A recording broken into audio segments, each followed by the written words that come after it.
ಅಮ್ಮ ಎನ್ನುವ ವಾತ್ಸಲ್ಯದ ಕಡಲಿಗೆ ಭಾಷೆಯೇ ಹಂಗಿಲ್ಲ, ಗಡಿಗಳ ಹಂಗಿಲ್ಲ.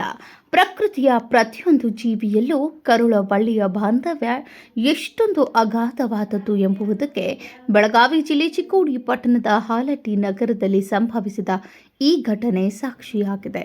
ಮಾನವನ ತಂತ್ರಜ್ಞಾನದ ಜಾಲಕ್ಕೆ ಮೂಕ ಜೀವಿಯೊಂದು ಬಲಿಯಾಗಿದ್ದರೆ ಸತ್ತ ಮರಿಯನ್ನ ಅಗಲಲಾರದೆ ಎದೆಗಪ್ಪಿಕೊಂಡ ತಾಯಿ ಕೋತಿಯ ವೇದನೆ ಇಡೀ ನಗರವನ್ನೇ ಶೋಕ ಸಾಗರದಲ್ಲಿ ಮುಳುಗಿಸಿದೆ. ಹೌದು, ಬೆಳಗಾವಿ ಜಿಲ್ಲೆ ಚಿಕ್ಕೋಡಿ ಪಟ್ಟಣದ ಹಾಲಟ್ಟಿಯ ಲಕ್ಷ್ಮೀನಗರದ ಬಳಿ ವಿದ್ಯುತ್ ತಂತಿಯನ್ನು ಸ್ಪರ್ಶಿಸಿದ ಪರಿಣಾಮ ಕೋತಿಯ ಮರಿಯೊಂದು ಸ್ಥಳದಲ್ಲೇ ಪ್ರಾಣ ಬಿಟ್ಟಿದೆ. ತಂತಿಗೆ ಜೋತು ಬಿದ್ದಿದ್ದ ಮರಿಯನ್ನ ಕಂಡ ಸ್ಥಳೀಯರು ತಕ್ಷಣವೇ ಹೆಸ್ಕಾಂ ಇಲಾಖೆಗೆ ಮಾಹಿತಿ ರವಾನಿಸಿದ್ದಾರೆ.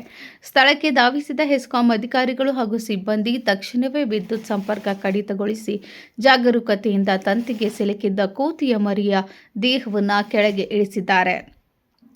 ಕೋತಿಯ ಮರಿಯ ದೇಹವನ್ನು ಕೆಳಗೆ ಇಳಿಸುತ್ತಿದ್ದಂತೆ ತನ್ನ ಕರುಳ ಕುಡಿ ಜೀವ ಕಳೆದುಕೊಂಡಿದೆ ಎಂಬ ಕಹಿ ಸತ್ಯದ ಅರಿವಿಲ್ಲದ ತಾಯಿ ಕೋತಿ ಧಾವಿಸಿ ಬಂದು ಸತ್ತ ಮರಿಯನ್ನ ತನ್ನ ಬಾಹುಗಳಲ್ಲಿ ತಬ್ಬಿಕೊಂಡಿದೆ.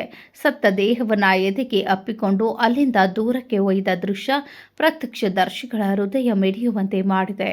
ತಾಯಿ ಮರಿಯ ಈ ಭಾವನಾತ್ಮಕ ಹಾಗೂ ಕಾರುಣ್ಯದ ಸನ್ನಿವೇಶಕ್ಕೆ ಸಾಕ್ಷಿಯಾದ ಹಾಲಟ್ಟಿಯ ಲಕ್ಷ್ಮೀನಗರದ ಸಾರ್ವಜನಿಕರು ಕೆಲ ಕಾಲ ಶೋಕ ಸಾಗರದಲ್ಲಿ ಮುಳುಗಿದ್ದರು. ಪ್ರಾಣಿ ಪ್ರೇಮಿಗಳು ಮತ್ತು ಸಾರ್ವಜನಿಕರು ಮೂಕ ಜೀವಿಯ ಸಾವಿಗೆ ಸಂತಾಪ ಸೂಚಿಸಿದ್ದಾರೆ.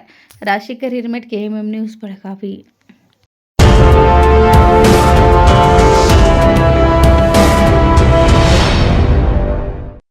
ಜಗಮಗ ಜಗಮಗ ಹೊಳೆಯುವ ಕಣ್ಣುಗಳು, ಹೃದಯದಿ ಹರುಷದ ಅಲೆಗಳು.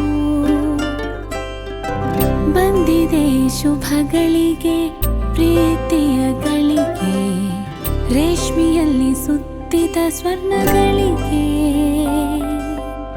BS Channabasappa and Sons, The Textile Mall, Tilakvadi, Belagavi.